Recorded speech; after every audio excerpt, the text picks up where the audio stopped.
Being openly gay is extremely dangerous in Afghanistan, and people there have had to flee for their lives. In Canada, there is only one organization with a private sponsorship agreement with the federal government to help LGBTQ2+ refugees, and they are working hard to bring more people to safety. Joining us this morning is Dave Kerr from the LGBTQ2+ refugee program with the Metropolitan Community Church in the city of Toronto. Welcome to your morning. Thank you. Thank you for having us this morning. When Afghanistan fell to the Taliban last summer, the Canadian government promised to bring 40,000 refugees here. However, we know only a quarter of that number have actually arrived. What is behind the delays? Well, Anne-Marie, one of the things that we have seen that really accounts for the biggest delay in getting persons here is that a lot of the Afghan nationals, they are internally displaced. And by that we mean they do not meet the requirement pursuant to the Immigration Refugee Protection Act, which speaks to the fact that they have to be outside of their country of origin in order to get assistance. So, that for us has been very problematic. And, as you may know, there are 84 million persons across the world who have been displaced, 3.5 million Afghan nationals, based on the figures coming out of the United Nations High Commission of a Refugee. So basically what we're seeing is that there needs to be more solution to getting these persons out, really focusing on providing real solutions such as, for example, temporary resident permit that would allow persons to be directly transported from Afghanistan into Canada.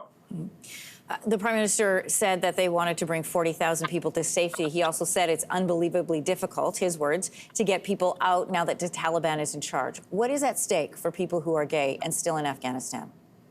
Well, what is at stake is that we continue to see persons being ostracized because of their sexual orientation, gender identity, and expression.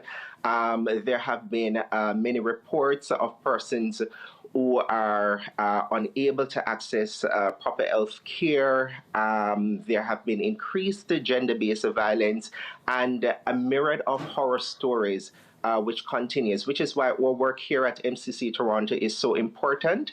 Part of what we do is that we are a private, we do private sponsorship of refugee with the Canadian government, and we work with the individuals, permanent resident and Canadians, to really get resettlement efforts for persons to come to Canada.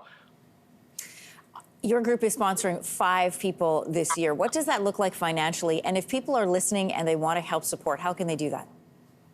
So in terms of the financial commitment, we ask that individual teams come up with $18,250 per refugee. And we work with individuals who are either Canadian, permanent resident, or registered Indians to assist in resettlement efforts. For persons who are desirous of getting involved, they can reach out to us at refugee peer support at mcctoronto.com. We're really calling on persons to provide not just financial support, but also social and emotional support. And we have a great need at this time for persons to be to provide a short-term and long-term solution in terms of housing. This has been one of the greatest needs.